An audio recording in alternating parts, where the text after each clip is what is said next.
सोचिए जरा, हमारे यूनिवर्स का लगभग 70% हिस्सा एक ऐसी रहस्यमय ताकत से बना है जिसके बारे में हम सच कहें तो लगभग कुछ नहीं जानते। आज हम इसी अनदेखी ताकत यानी डार्क एनर्जी के राज से पर्दा उठाने की कोशिश करेंगे।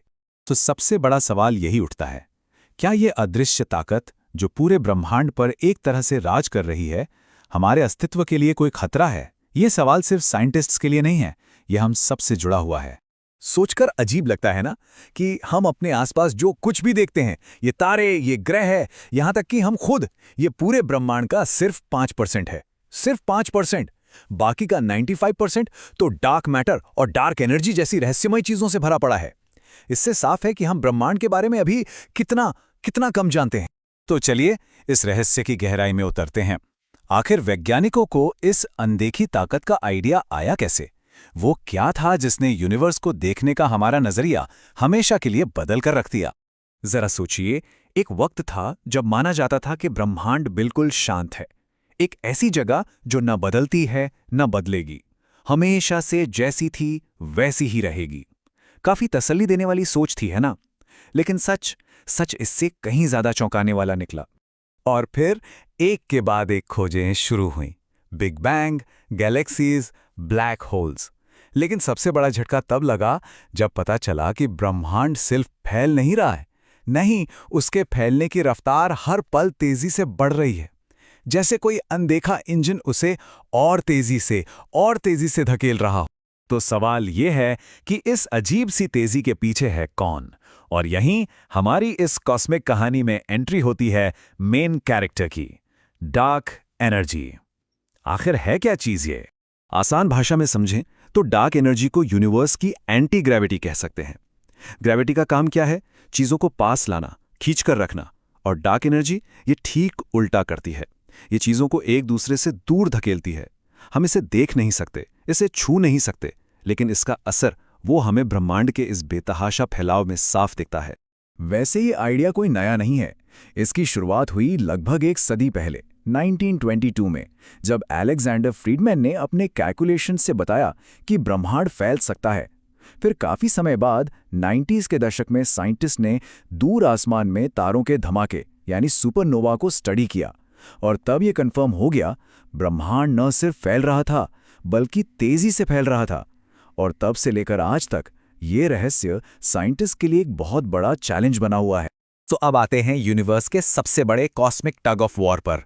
एक तरफ है टीम ग्रेविटी, जिसका मकसद है हर चीज को एक साथ जोड़कर रखना, और दूसरी तरफ टीम डार्क एनर्जी, जो हर चीज को दूर फेंक देना चाहती है, बिखेर देना चाहती है। और इस कॉस्मिक लड़ाई का जो भी नतीजा होगा वही हमारे ब्रह्मांड का भविष्य तय करेगा।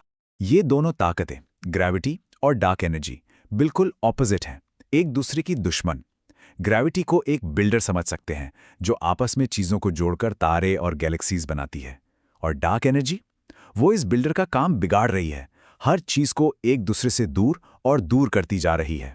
और जानते हैं, अरबों सालों तक, यानी करीब 9 बिलियन साल तक, इस लड़ाई में ग्रेविटी का पलड़ा भारी था।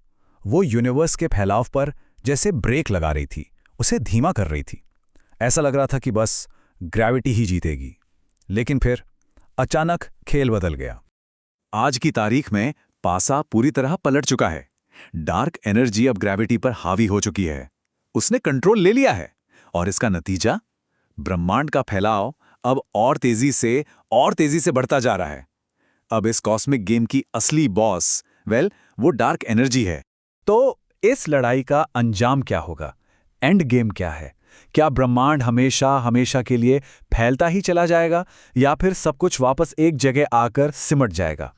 चलिए देखते हैं कि भविष्य में क्या-क्या संभावनाएं हो सकती हैं। पहली संभावना है द बिग फ्रीज। इस सिनेरियो में मानिए कि डार्क एनर्जी जीत जाती है। ब्रह्मांड फैलता रहेगा हमेशा के लिए। गैलेक्सीज एक दूसरे से इतनी दूर चली जाएंगी कि आसमान में कुछ दिखेगा ही नहीं। रात का आसमान बिल्कुल खाली, काला। और आखिर में हमारा ब्रह्मांड एक ठंडी, अंधेरी और बिल्कुल सूनी सानी जगह बनकर रह जाएगा। दूसरी संभावना है द बिग क्रंच। ये बिग फ्रीज का बिल्कुल उल्टा है। इसमें क्या होगा? अगर डार्क एनर्जी कमजोर पड़ गई तो ग्रेविटी फिर से चार्ज ले लेगी, बॉस बन जाएगी, ब्रह्मांड का फैलना रुक जाएगा और फिर सब कुछ वापस सिमटना शुरू हो जाएगा। ठीक बिग बैंग का रिवर्स। और अंत में सब कुछ एक ही पॉइंट में समाकर एक महाविनाश में खत्म हो जाएगा। तो हम किस तरफ बढ़ रहे हैं, बिग फ्रीज की तरफ या बिग क्रंच की तरफ? हमारे ब्रह्मांड का भविष्य क्या है? इसका जवाब साइंस के सबसे बड़े, सबसे अनसुलझे सवाल में छुपा है। लेकिन यहां एक ट्विस्ट है। कुछ हाल की स्टडीज एक नई और थोड़ी परेशान करने वाली बात की तरफ इशारा कर रही हैं। ऐसा लगता है कि डार्क एनर्जी शायद कांस्टेंट नहीं है, मतलब उसकी ताकत हमेशा एक जैसी नहीं रहती। हो सकता है कि वो धीरे धीरे कमजोर पड़ रही हो। और अगर ये सच है तो बिग क्रंच सिर्फ एक थियरी नहीं बल्कि हमारा अंजाम हो सकता है।